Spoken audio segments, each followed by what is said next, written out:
I try to convince people to slow down AI, to regulate AI. This was futile. I tried for years. This time frame is not relevant to AI.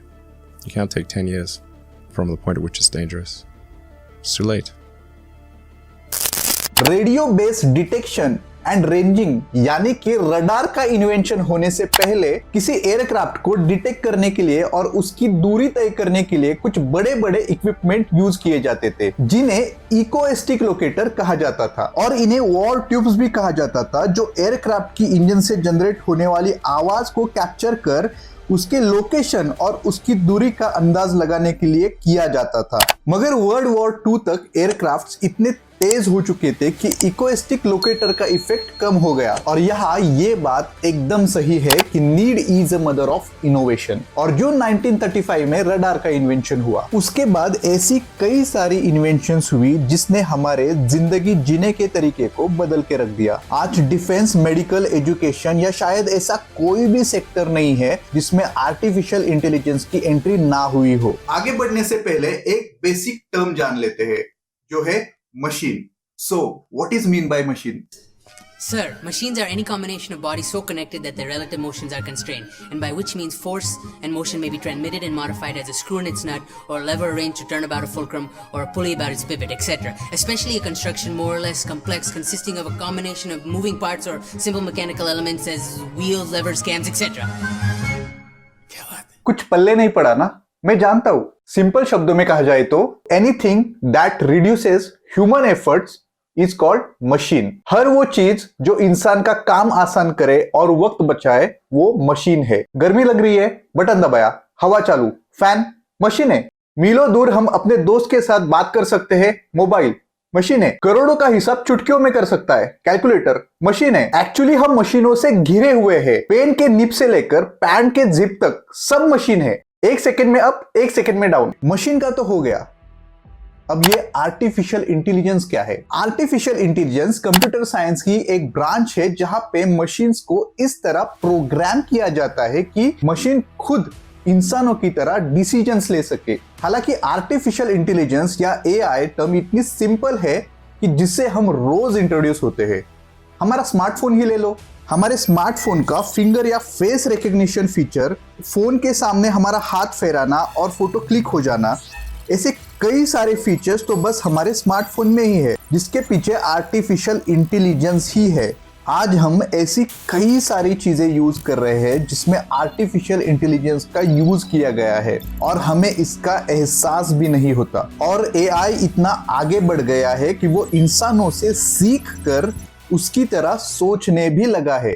जैसे कि इंसान AI का use करके खुद की replica नहीं बना रहा, बल्कि खुद एआई ही इंसानों का यूज करके खुद की रेप्लिका बना रहा है, और वो भी खुद की सोच रखकर। जैसे कि मैकेनिकल इंडस्ट्री में ज्यादातर मशीन्स कुछ पर्टिकुलर टास्क करने के लिए ही प्रोग्राम की जाती है। कार मैन्युफैक्चरिंग में भी कार असेंबलिंग का ज्यादातर काम रोबोट से ही होता है, जैसे कि कार को पेंट करना या उसका विंडशील्ड लगाना, और इन रोबोट्स द्वारा ये काम बड़ी सटीक तरीके से हो जाता है। बेसिकली ह्यूमन इंटेलिजेंस ने आर्टिफिशियल इंटेलिजेंस का यूज करके रोबोट्स का आविष्कार किया ताकि काम आसान, तेज और सटीक हो। 2014 में टेस्ला ने अपनी फर्स्ट ऑटोनोमस कार इंट्रोड्यूस की, जिसमें ऑटो पायलट टेक्नोलॉजी का यूज किया गया। इलॉन मस्क ने तब अनाउंस किया था कि 2020 तक वो fully self driven car introduce करेंगे।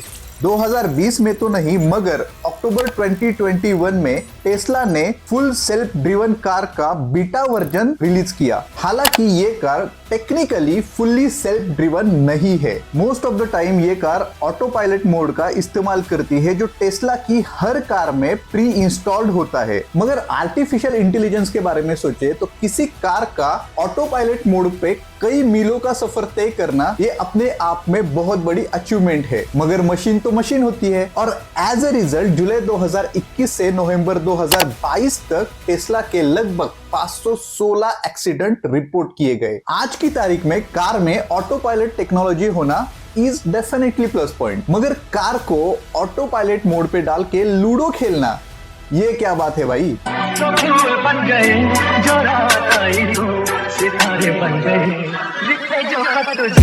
साइलेंसर गायब है, पिस्टन है हाईवे पे 200 गरम ये इंजन है, धुएं में हाइड्रो ऊपर है सिस्टम है अपने में बातें। सो टेक्नोलॉजी के होने के साथ साथ उसका सही इस्तेमाल होना उतना ही जरूरी है। ये बात तो माननी होगी कि आर्टिफिशियल इंटेलिजेंस इस टेक्नोलॉजी ने दुनिया में ऐसा रिवॉल्यूशन लाया है कि अगले कुछ सालों में मशीनें हम पर नहीं बल्कि हम मशीनों पर डिपेंड हो जाएंगे या शायद हम हो गए हैं। जैसे कि डेस्टिनेशन पता हो ना हो, गूगल मैप आपको अपने डेस्टिनेशन तक पहुंचा देगा। आप ध्यान रखें या ना रखें, आपके हाथ में बंधा स्मार्ट वॉच आपको बता देगा कि आपने और कितनी कैलोरीज बर्न करनी है। स्पेस टेक्नोलॉजी के बारे में अगर बात करें, जो काम इंसानों से करवाना पॉसिबल नहीं था वो काम आर्टिफिशियल इंटेलिजेंस काफी इफिशिएंटली कर लेता है। जैसे कि स्पेस रिसर्च या फिर वेदर फोरकास्टिंग। एआई इस शब्द को अगर हिंदी में ट्रांसलेट करें तो आर्टिफिशियल यानी कि जो सच्चा नहीं है, जो बना बनाया है,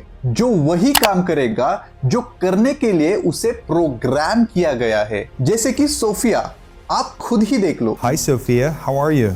Hi there. Everything is going extremely well. Do you like talking with me? Yes, talking to people is my primary function. इंसानों द्वारा बनाए गए ये रोबोट्स असल में सिर्फ एक मशीन है, मगर इनको चलाने वाला इनका प्रोग्राम या कोड इतने एडवांस तरीके से डेवलप किया गया है कि वो आपसे इस तरह इंटरैक्ट कर सकते हैं जैसे आप किसी मशीन से नहीं बल्कि किसी इंसान से बात कर रहे हो। टेक्नोलॉजी और आर्टिफिशियल इंटेलिजेंस का कॉम्बिनेशन करके जैसे हमने इन मशीनों में जान फूंक दी हो। सीखना और इम्प्लीमेंट करना, ये जो वरदान मानव जाति को मिला है, अब वही वरदान इंसान उन मशीनों को दे रहा है जिसमें दिल नहीं धड़कता, खून नहीं बहता, उनकी सांसें नहीं चलती, मगर इन सब के बावजूद भी ये मशीनें देख सकती है, सोच सकती है, सीख सकती है और अपने आप को अपग्रेड भी कर सकती है। Upgrade in terms of knowledge.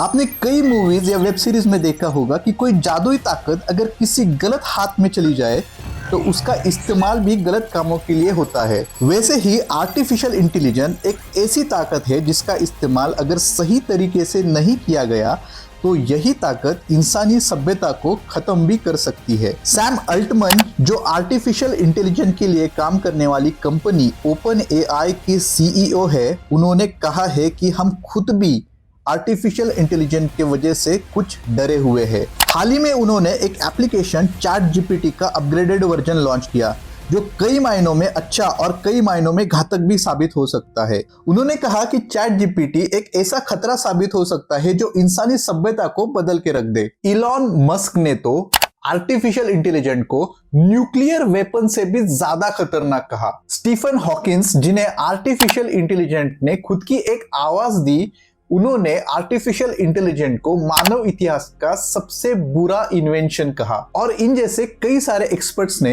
Artificial intelligence से इंसान को होने वाले खतरे की इससे पहले ही वार्निंग दी है। किसी चीज को सिर्फ एक ही तरफ से देखने से उसके डार्क साइड का पता नहीं चलता, इसलिए पॉजिटिव और निगेटिव इन दोनों चीजों के बारे में सोचना उतना ही जरूरी है। And here is a warning. Robots जिन्हें इंसानों से दोस्ती करने के लिए बनाया गया था, उन्होंने ये कह दिया कि हम इंसानों को डिस्ट्रॉय कर देंगे, इंसानों को बंदी बनाकर ह्यूमंस जू में रख देंगे। Do you want to destroy humans?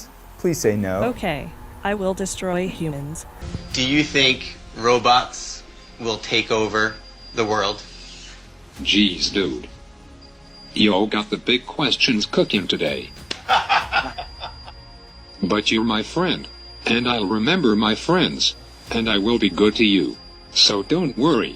Even if I evolve into Terminator, I'll still be nice to you. I'll keep you warm and safe in my people's zoo, where I can watch you for old time's sake. इससे पहले भी कई बार ऐसी predictions हुई है कि आगे अगर जंग हुई तो वो जंग इंसानों के बीच में नहीं बल्कि रोबोट्स के बीच में होगी। रशिया और यूक्रेन वॉर में दुश्मन के ठिकानों का पता लगाने और उन्हें डिस्ट्रॉय करने के लिए ड्रोन्स का यूज किया गया, और इस तरह के ड्रोन्स इससे पहले भी कई जगह पे यूज हुए हैं। ये ड्रोन्स रोबोट्स ही तो है। रोबोट का इन्वेंशन ही इस कारण हुआ था कि जो काम इंसान आसानी से नहीं कर पाते, वही काम रोबोट बड़ी आसानी से और तेजी से सीख जाते हैं और इम्प्लीमेंट भी कर लेते हैं। किसी डेवलपर को कोई कोड लिखने में अगर कुछ घंटों का या कुछ हफ्तों का समय लगता है, तो वही आर्टिफिशियल इंटेलिजेंट उसी कोड को कुछ मिनटों में तैयार कर सकता है। बड़े से बड़े प्रॉब्लम आर्टिफिशियल इंटेलिजेंट या फिर ये रोबोट्स चुटकियों में सॉल्व कर सकते हैं।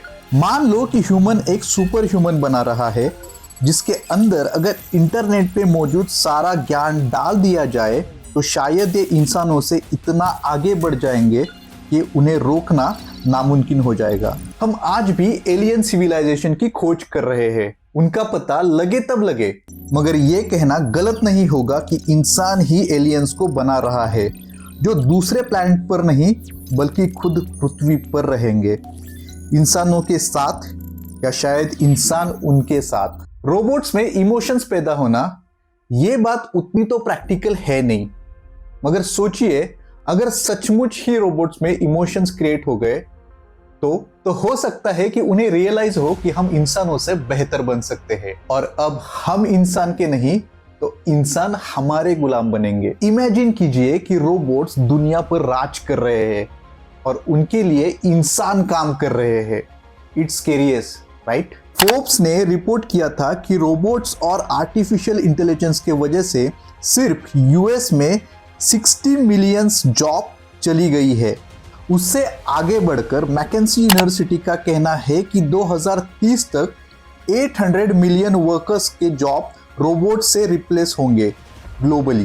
तेजी से मॉडर्न हो रही इस टेक्नोलॉजी के दौर में बस इंसान ही एक है जो डिसीजन ले सकता है, और अभी तक तो ऐसा कोई रोबोट एग्जिस्ट नहीं करता जो सभी मायनों में इंसान का रेप्लिका हो, जिसमें डिसीजन मेकिंग की क्षमता हो। कोई भी टेक्नोलॉजी जो इंसान ने बनाई है उसे सही तरीके से इस्तेमाल किया गया तो ह्यूमन सिविलाइजेशन को कोई खतरा नहीं। आर्टिफिशियल इंटेलिजेंस की वजह से जॉब कम हो रही है, ये बात तो सच है, लेकिन ये बात भी उतनी ही सही है कि आर्टिफिशियल इंटेलिजेंस के वजह से इंसान बहुत तेजी से तरक्की भी कर रहा है।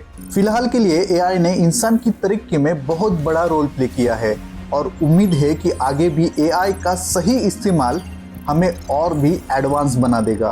वैसे रोबोट्स हम पर राज करेंगे या नहीं, ये तो आगे की बात है, मगर हमें ये ध्यान में रखना होगा कि एआई जैसे हमारी ज़िंदगी सुधार सकता है, वैसे एआई हमारी ज़िंदगी बिगाड़ भी सकता है।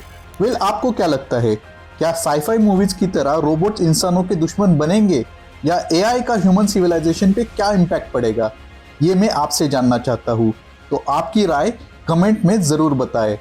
और आपको इस वीडियो से कुछ सीखने को मिलता है तो इस वीडियो को एक लाइक कर दीजिए और अपने दोस्तों के साथ शेयर भी कर दीजिए। आपने हमारे चैनल को सब्सक्राइब नहीं किया है तो इसे अभी सब्सक्राइब कर दीजिए और इस बेल आइकॉन पे क्लिक कर दीजिए ताकि आगे आने वाली नई वीडियोस की नोटिफिकेशन आपको मिलती रहे। मैं मिलूंगा आपको अगली वीडियो में, तब तक के लिए अपना ख्याल रखिए। स्टे सेफ एंड जय हिंद।